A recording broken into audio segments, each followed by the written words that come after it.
The next question goes to yourself, Richard Carrier. How does the black hole theory disprove God exists? As you stated, we didn't know answers, and you're assuming the universe was made for black holes. Just because we don't fully understand that now, does that mean we won't find an answer later?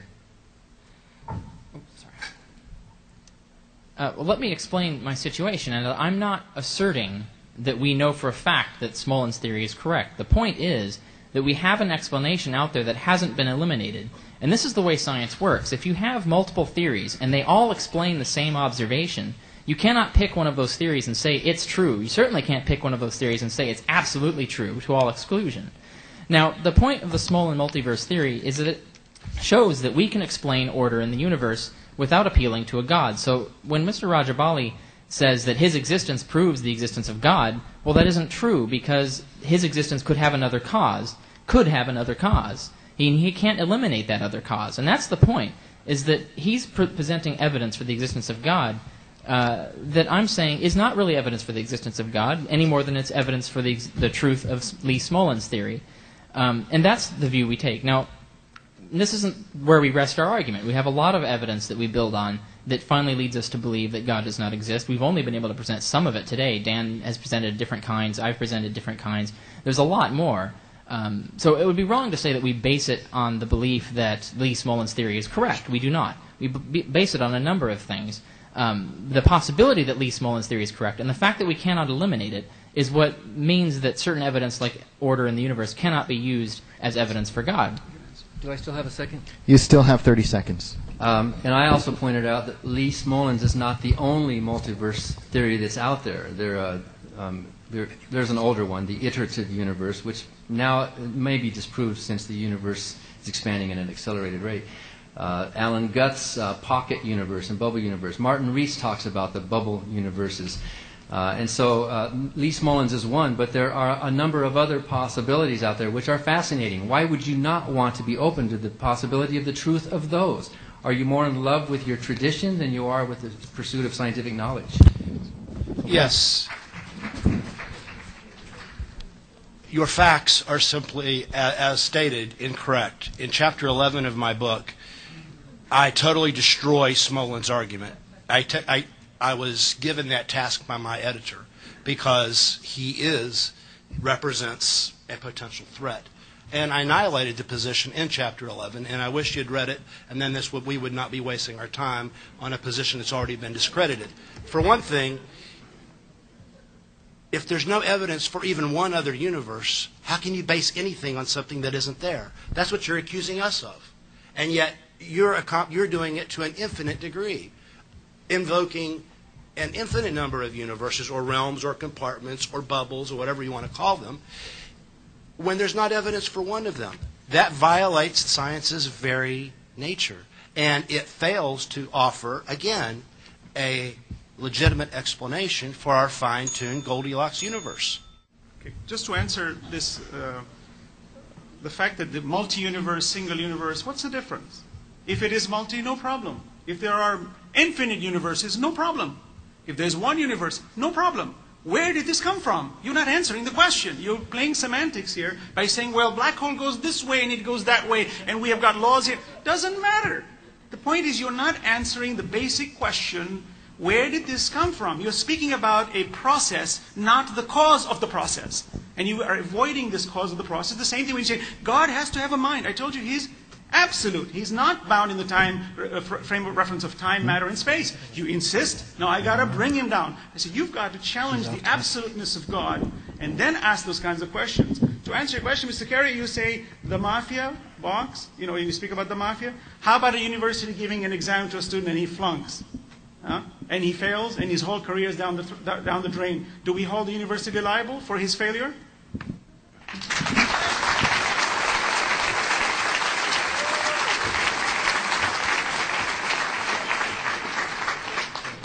Go ahead. Well, the original question dealt with Mike and my personal journeys, basically. And I would humbly suggest that, Mike, if you had read my book, maybe this whole debate would not have been needed tonight. Go ahead. I sincerely doubt that. Well, in the university test example, I mean, if the university gave a bum test to someone or gave a test to someone that it didn't adequately prepare them for, then certainly they are somewhat culpable for the situation. Now, if we have a situation where the university gave them a completely valid test, gave them all the information they needed to pass that test, then yes, I would agree it would be completely their fault. But God has not given us all the information we need to pass the tests. There's a lot more information He could give us, and give us in a much more convincing way that would resolve all of the divisions among religions in the world. And the fact that He has not done this, even though I would say that it's even morally obligatory for Him to do it, I would tell you that I would do it if I were in His situation, and I can't be better than God. That's for sure. It's ridiculous. All right. The next question is directed to Dan Barker. Why do you take the word of scientists? Who says they are right? And do they have actual physical proof we can see and touch? Well, scientists do not expect us to take them at their word. Scientists will test a hypothesis, they will put forward a hypothesis, and then they will examine data. Usually, science isn't always that clear-cut, but they will run experiments to see if their hypothesis works or not. If it doesn't, then they discard the hypothesis. If it does work, then what the scientist does is, scientist doesn't get up there and cross their arms and say, believe me, I'm telling you the truth. The scientist says, here are my methods, here's my data, you replicate the experiment. You go ahead, my peers and my others, you go ahead and see if you can do the same thing. And when more and more people take the same data, testing the same hypothesis, and replicate it, it strengthens the confidence level of the scientific claim. I am not taking a scientist's word in the same sense that you believers might take the word of your holy book as being at 100% errantly true, because I might turn around and ask you the same question. Why are you taking the word of a man named Jesus or Paul or Muhammad? Why do you trust their word? This man tells you that he spoke to God. What if I told you that I spoke with God? Would you take my word for it? No, of course not. You would question me. You would be skeptical. I am skeptical, and I question the word of Muhammad and of other Islamic and Christian and Jewish leaders. I think there are other reasons to explain why they would come up with these ideas that they spoke with God, besides the fact that there really is a God. Psychological, mental, cultural, social reasons to explain why they would invent these stories. If you say that if you claim to be someone where God spoke to, and I were to ask you questions, Mr. Barker, within seconds you would never have that position of having anything to do with speaking with God. Because you have not brought anything tangible or valuable, anything in this front lines. Nothing. Just been rebuttals out of rhetoric. So if you're going to claim to be someone who's received something from God, I will put you to the test. There's nothing wrong. If you say that God spoke to me, okay, we're all ears. Tell us what you heard. There is a litmus test. A person puts it forward. It is incumbent upon this system that the Almighty God speak to us, and He sends prophets and scriptures. To negate scriptures by saying, well, this is rubbish, you haven't even read it. You haven't brought a single verse from the Quran to say, this one is wrong or that one is wrong. Okay? To have faith, an individual who has faith, 100% faith, not dangling faith where I say, you know what, my scientist tells me it's right today, but you know what, oops, the scientist was wrong, so tomorrow I change. But all the factors of my beliefs that predated, all my moral systems go out the window, and I need to go back to the drawing table and redefine it. This is deadly. This is why you find atheists who've committed the crimes that they have believed in this, that there's no accountability. One last comment. I'll be brief. If somebody were able to predict today a scientific phenomenon that would not be proven or discovered for another 1,600 years, and then lo and behold, 1,600 years from now, it was discovered to be true, that person would carry a lot of weight. And I would personally be amazed. The Prophet Muhammad did that, predicted the expansion of the universe, the greatest single finding in all of the history of science that even Einstein himself rejected at first. And can you cite the verse where that prediction is made? Right here, chapter 51, verse 47.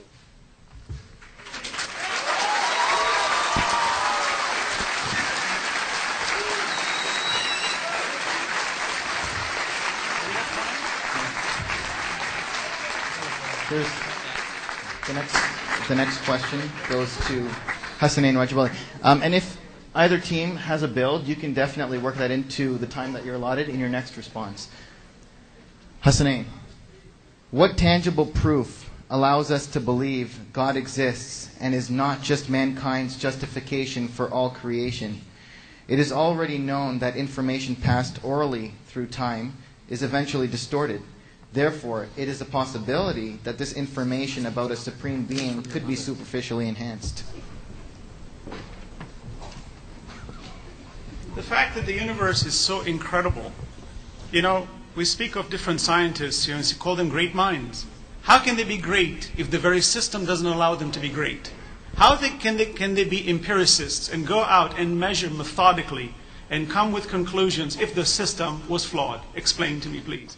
The incredible system where a person is allowed to negate and to reject within his free will and allowed to exist and to use methodical means by which to reach a conclusion is a spectacular system. For someone to say, how do you know God does not exist? I might as well deny my own existence then. It's preposterous, as one would say. Really.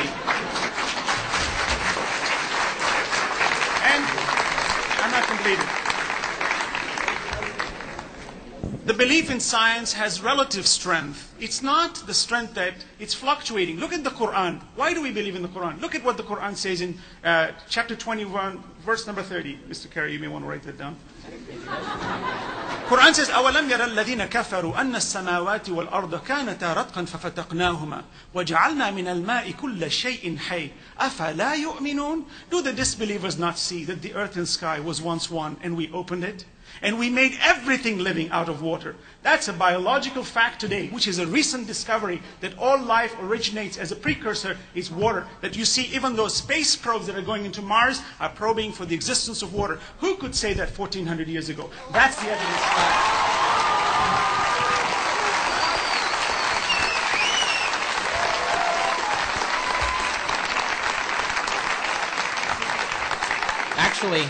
Actually, someone did say that 2,500 years ago. His name was Thales. He argued that all life originated from water. This belief was a cosmological view in ancient Greece. It wasn't commonly held, but it was certainly advocated. So I don't see what's... If Thales isn't a prophet... No, it doesn't matter. If he said it, why didn't science take it today?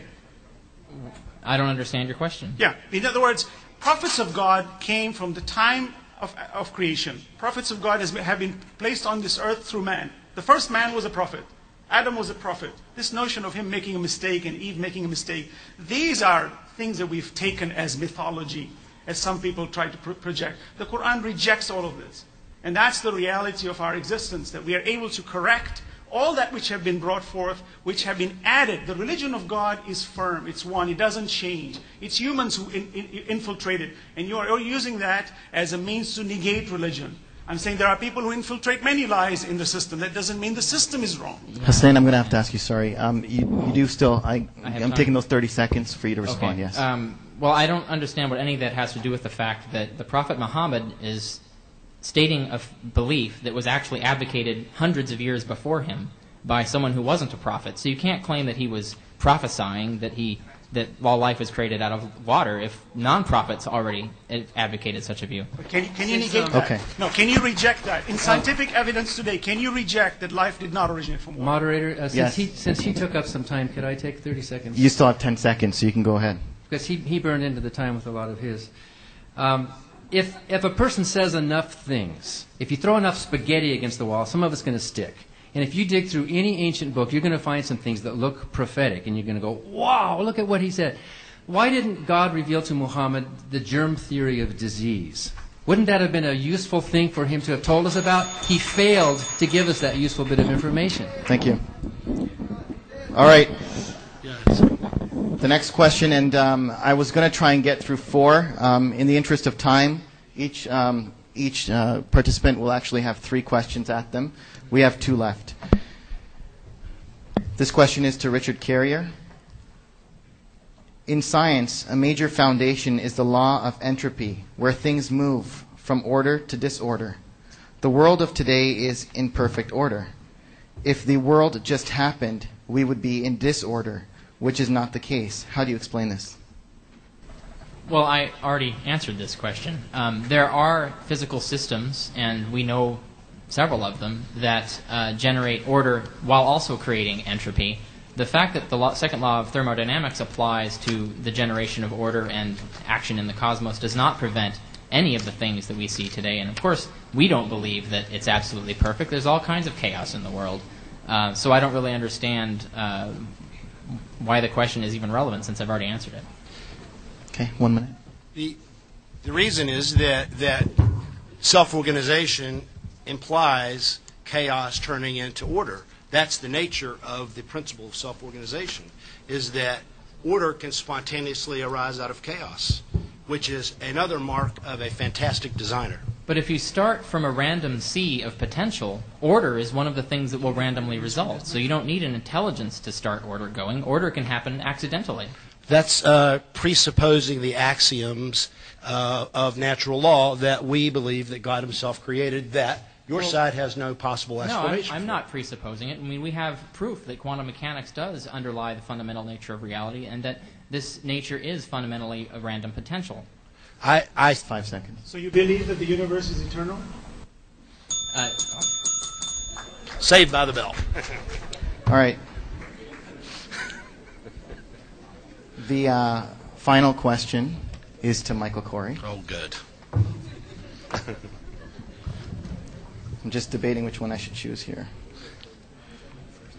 All right. If God is benevolent, why does he, she, it kill people with tornadoes, hurricanes, floods, earthquakes, and fires? First of all, God himself is not doing any of these things. It's the natural order of the world that he himself ultimately created, yes, that does result in those kinds of events. But it is an aspect of good, actually. For instance, they redistribute, and earthquakes redistribute carbon and other essential elements. There are essential facts that are required of these systems, whereby, yes, some people die. This is an inevitable consequence of the type of world that we inhabit, geologically. But, okay, you say volcanoes redistribute elements, but I'm sorry, but can't God do that without killing people? You still have 1 minute and 15 seconds. To answer that question, first of all, there's a presupposition here that mankind has been created only for this world, and our existence is only for this world. That doesn't make sense. Well, you also have the opposite presupposition. I don't see how either one is more merited than the other. From the Islamic perspective, is humans were created not for this world, but for the next world. This is what my presentation was for. When a child dies in this world, even if it's killed or if it dies a natural death, don't worry. It's accounted for in the future, in the hereafter, and it's going to be rewarded. If a man commits a crime on another person, that person who received the crime will be rewarded. There's a beautiful system of accountability. Can you point to anyone in heaven or hell? Can you point to everyone? Can you point to someone in heaven or hell for some deeds to show that certain people go to heaven and which people go to heaven? Mr. Carrier, do you put money in your bank? Yes. Why? You haven't seen tomorrow. Why do you do it? What does that have to do with?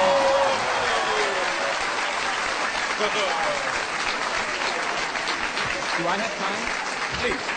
There's still 15 seconds if you want to see clarification. I don't see what that has to do with the issue. It has everything to do with the issue. I have the odds of my being alive in 10 years from now are extremely high. So obviously I'm going to save money in light of that future. I also have family members who will benefit from that inevitably. So I don't have any problem with that. I don't see what that has to do with the fact that God could redistribute elements if he needed to do that without killing people. That's the problem. God does not kill in this world. If you look around, every human being, majority of human beings are dying at the hands of other human beings. The illness that we have and the death that we have gives credence to life. When a child is able to die at a young age, that's where the whole belief system it comes into full vision, where a human being needs to understand that I was not created for this world. Is any human being ever fulfilled completely in this world? Look at his greed. He wants the whole universe. So he's not made for this world. Okay. You still have your counter response, so. Well, I'll just reiterate my point. A God could accomplish all these things without making people get killed. He could, for example, if he can create heaven, he can create a better world than this one. So I don't see, of course, Mr. Rajabali says that this world is a test, but the test is awfully brutal and painful and unnecessarily so. I think the same ends could be accomplished in a much more compassionate and loving way. So then the notion of no pain, no gain just doesn't work for a bodybuilder, right? I'm 10 seconds. not saying no pain. I'm saying Well, excessive pain is wrong. Well, certainly. that's relative. That's relativism. What's excessive pain? To a sadomasochist, it's a whole different ballgame. Right. Okay. We now enter the final phase of the debate this evening, and that's the closing statements. Each debater has 5 minutes to share their concluding remarks uninterrupted. I'd like to call up or ask Dan Barker to begin with his 5 minutes. Thank you very much. I enjoy this, as you can tell. There are millions of good people in this country who do not believe in a God. In fact, the non-religious is the fastest growing segment of the American population right now. Muslims are growing as well, but Muslims are tiny and the percentage growth is not as fast. For the record, there were a number of claims I made and questions I asked during my opening statement which went unanswered. Neither of our opponents answered any of the coherency questions that I raised about the impossibility of a God with contradictory characters existing. Correct me if I'm wrong, but neither of them gave an example of a statement which would falsify the existence of a God. Michael needs to be corrected on this deal about the carbon atom. Steven Weinberg wrote an article which pretty much showed that the numbers that were used, remember that big long 10 to the whatever power that you used, are based on some faulty assumptions about the formation. For example, the carbon atom. It used to be thought that the carbon atom is formed when 3 helium atoms hit at a certain velocity. They get into a higher form of radioactive carbon, and then that decays down to normal carbon. But Weinberg showed that, and that would be highly unlikely. I mean, for that to happen would be an extremely unlikely thing. But he showed in his article that that's not how carbon atoms are formed. Carbon atoms are formed first when 2 helium atoms come together and form a brief, what does it call it, beryllium-8, I think. Yes. And during that point, if a third one hits, if a third helium atom hits it with the right velocity, then you could have that occurrence. So it's not 3 coming at once, it's a 2-stage process. And he calculated that during that 2-stage process, it comes out to about a 0.20% probability. When you consider there are billions of helium collisions within our own sun, a 0.2, of 1 out of every 5 is not very unlikely at all. So many of these assumptions that these supposed probabilities are based on can be shown and have been shown to have been false, and that one actually was one of those. Also, you admit that a singularity, you say that a singularity is a zeroness, but you must know that according to current string theory or imp theory, that there is a minimal size to the Big Bang. That Planck wall that you mentioned is a minimal size. You will never get a Big Bang or a singularity smaller than that size. So you can never start with nothing. I mean, that Planck wall is a physical limitation size, and that's what, according to string theory. And I know that imp theory. This is not a rebuttal time. This is my closing statement.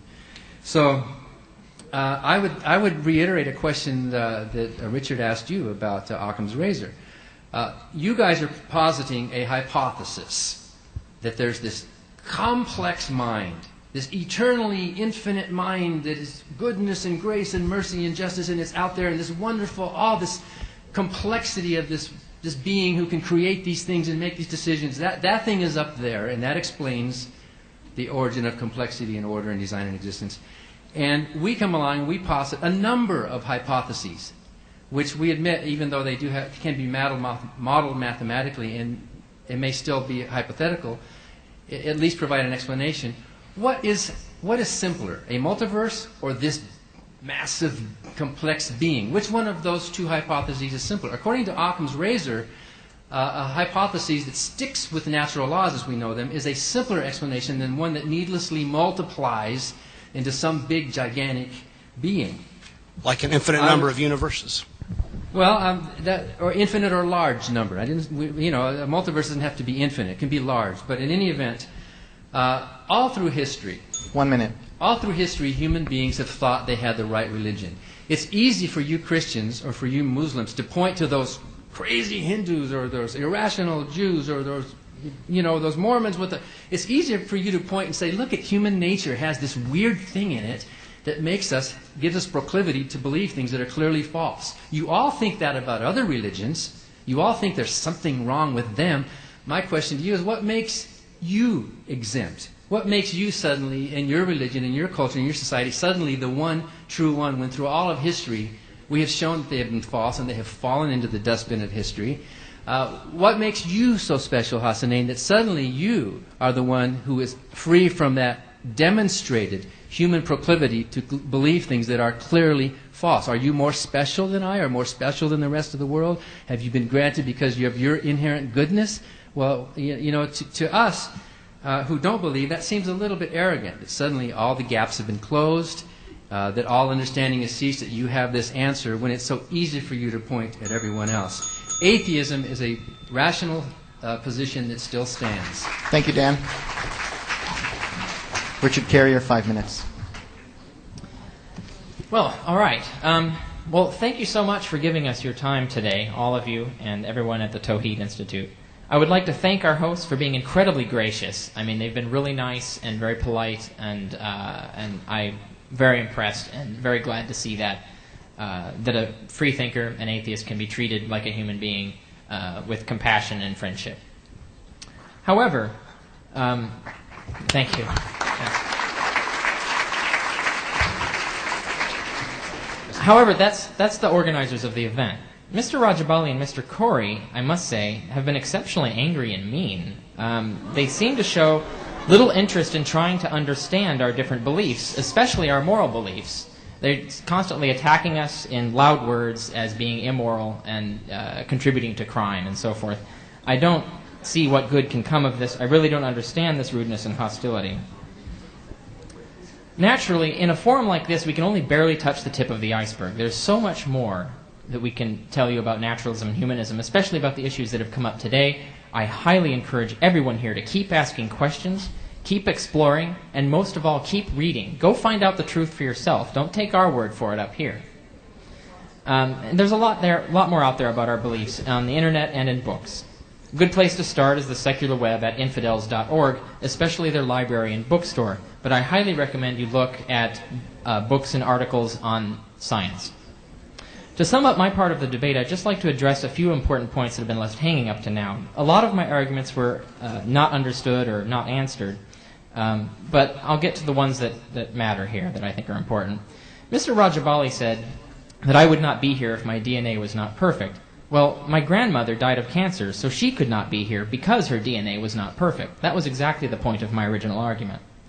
Mr. Corey said, there is a limit to the size of your head. Well, that's true, this in fact was the cause of the extinction of various hominid species who had a head size that was too large. Other species of hominids that had smaller brains also died out because they weren't smart enough to compete with us. We have the optimal balance between the advantages of intelligence and large brain size. And this is in textbooks on physical anthropology. It's not something I'm just making up here. Mr. Corey also said he refuted Dr. Smolin's theory in his book, but I want to point out he didn't refute the version of it that I carefully presented here today, because I did read his book, and I carefully crafted my argument to nullify all of his objections. I can only ask you to look at the video and compare it to his argument against Smolin in his book. Mr. Corey is also wrong to say that we believe in an unseen universe without evidence. We have indirect evidence in the same sense that we do for atoms. It's not nearly as strong as the evidence we have for atoms, which I've made that point clear. And the point is not that we've proved unseen universes. The point is that we haven't disproved them, and that Mr. Corey has no physical evidence that Smolin's theory is false. No physical evidence, no scientific evidence. So he cannot assert that the God hypothesis is true, which also posits an entity we can't see. That's the point.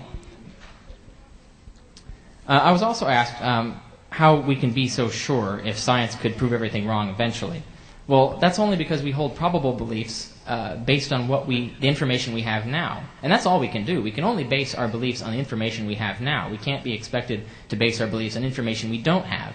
So we believe what we do based on what we know now. But we're very humble and very willing to admit that we could be wrong. Just show us the evidence. And that's the code by which we live. Another question was asked is, why don't we kill sick kids? Which is kind of a bizarre, sick question to ask. Why do we bother getting fixed in a hospital? Well, the problem is, Not that we have a fear of death, but that we have a love of life. It is the love of life that is our reason to live, and it's what keeps us treating sick kids with love, not with despair. Finally, Mr. Rajabali says that his existence proves God. I've pointed out that we can explain his existence in other ways, so his existence is not an absolute proof of God. So really, they haven't given us any evidence that God exists rather than, say, the Smolin multiverse theory. So I think that's where it stands. Thank you, Richard. I'll now ask Michael Corey to share his concluding remarks. Yes, there have been many falsehoods presented to you today, and I apologize for that, for the lack of preparation of the opposing side, with all due respect. The reality is, first of all, I am not equating the singularity with Planck's wall. That just demonstrates a lack of familiarity with basic cosmological principles. Planck's wall is a moment in time, 10 to the minus 43rd seconds after the Big Bang. Yes, our laws and our thinking and our equations cannot get past that point. That's the untouchability of our one God.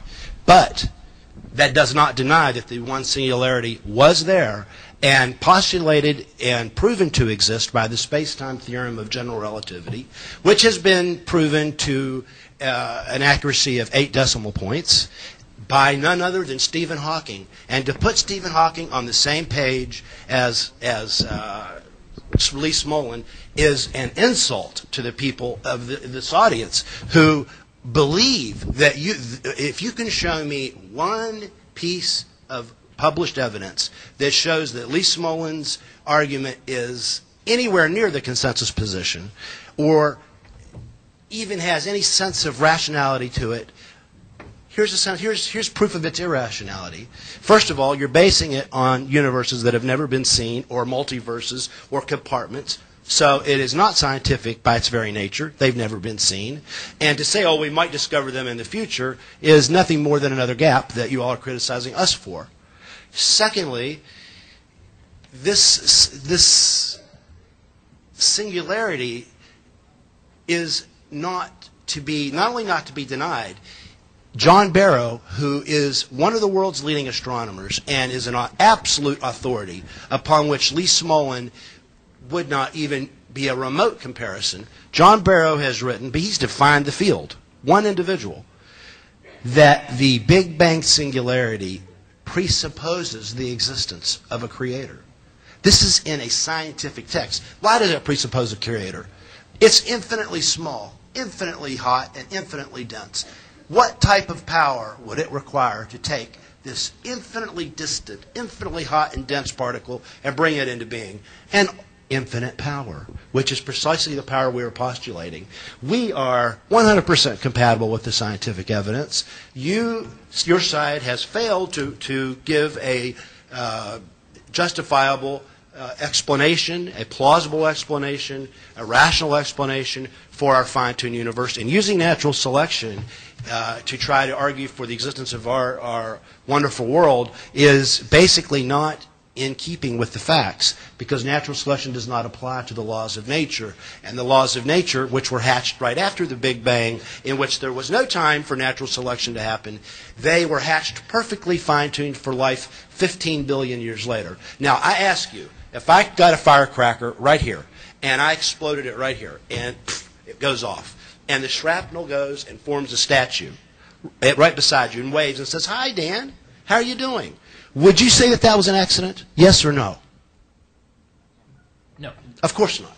This is exactly what happened in the Big Bang, and it's exactly what is acknowledged by the majority consensus position of the world's scientists, that instantly after the Big Bang, the constants of nature, the laws of nature, popped into existence, perfectly fine-tuned for life. And that article explains nothing. Explains nothing. It's trying to get around a singularity. Actually, the author will be profoundly criticized, because he's trying to get around the Big Bang singularity when, in fact, there's a singularity at the center of every black hole, which you already affirm exists. So which is it? Do singularities exist or do they not?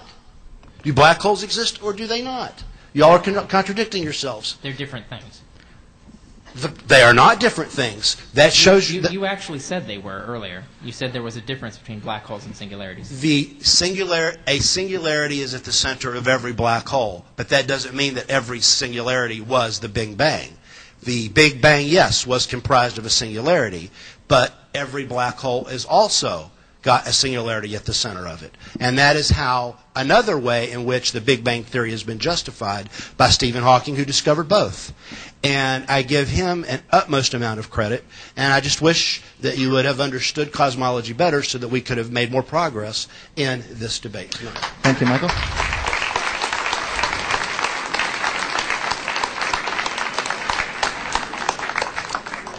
And I now ask Hassanein Rajabali to conclude with his 5 minutes.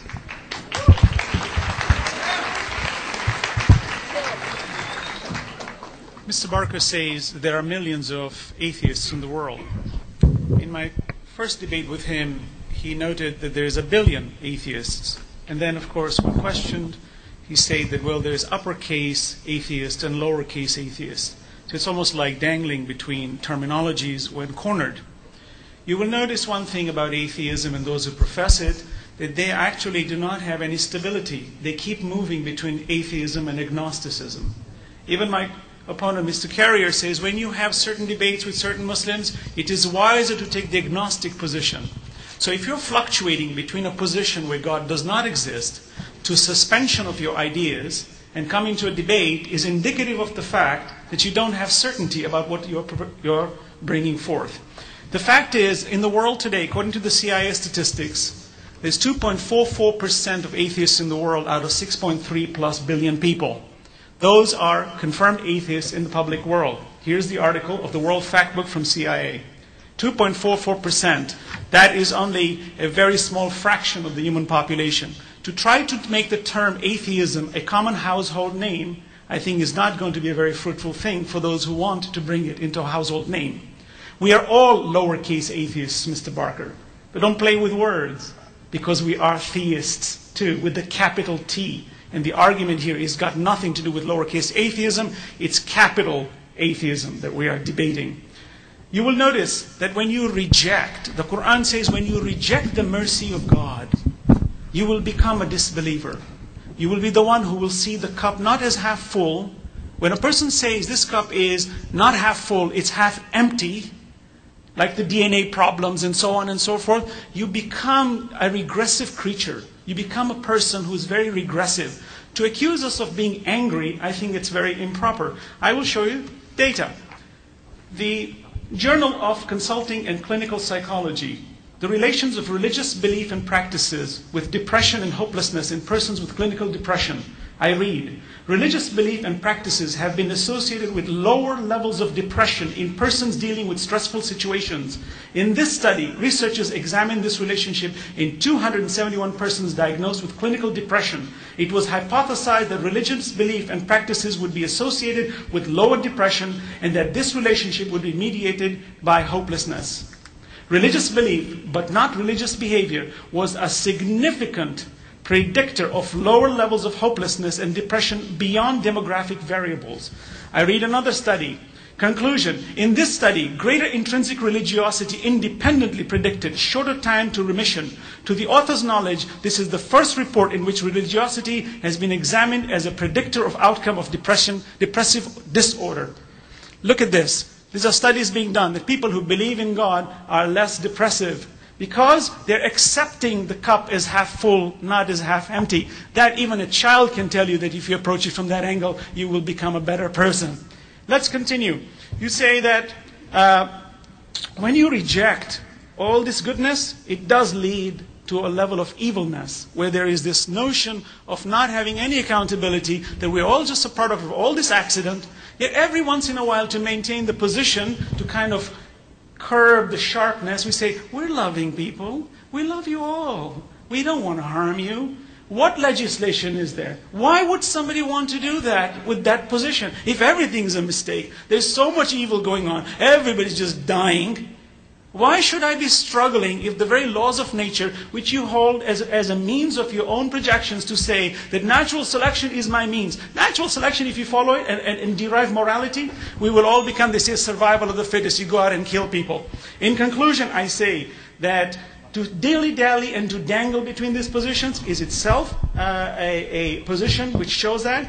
Okay, and those who want to give their life and live for it, as Mr. Carey has said, come to the conclusion that the one who has created you, who has given you life, who gives you sustenance, and when he takes you away from this world out of all his gifts, it is better to submit to it. So I conclude in the name of God, the Beneficent, the Merciful.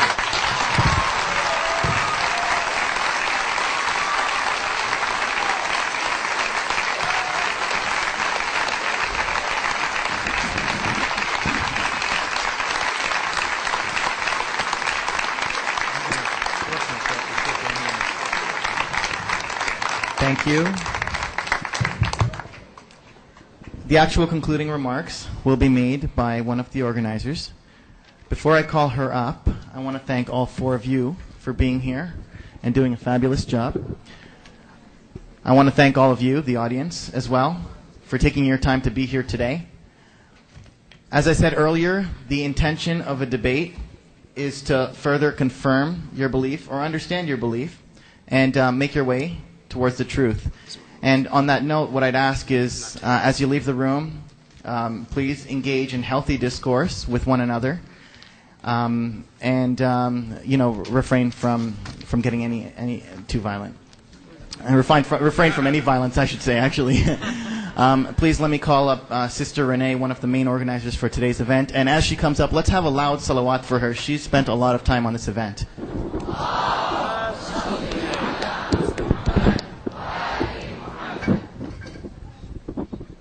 Bismillah ar-Rahman ar-Rahim. In the name of Allah, the Beneficent, the Merciful. Brothers and sisters, Assalamu alaikum wa rahmatullahi wa barakatuh. Peace be upon you all. On behalf of the Tawheed Institute of New York and the Young Muslims Association of Michigan, we would first and foremost like to thank our debaters, Brother Hassanain Rajab Ali, Michael Corey, Dan Barker, and Richard Carrier. We'd also like to thank our moderator, Brother Riaz Datu, for accepting our invitation to honor us with their presence today. The same goes for the distinguished scholars and our guests for their interest to be part of this debate. Second, our special appreciation and thanks to all our brothers and sisters in Islam in Dearborn, Toronto, and New York, and other locations who helped put this event together, from the conceptual stage to the completion. May Allah subhanahu wa ta'ala bless them all for their hard work and dedication. We can also not forget to mention and appreciate the support and the cooperation we have received from the management and staff of the Holiday Inn, the venue of this debate. Lastly, just to remind you all, refreshments will be served in the main hall just outside this hall. We would like to request that all of you follow the code of conduct and conduct yourself in an orderly manner considering the capacity of the crowd. We would also like to ask that the sisters are released first through the side doors. We'll give them about 3 minutes before releasing the brothers to enjoy the refreshments. Once again, I'd like to thank you all for joining us, and may Allah subhanahu wa ta'ala bless you. Assalamu alaikum.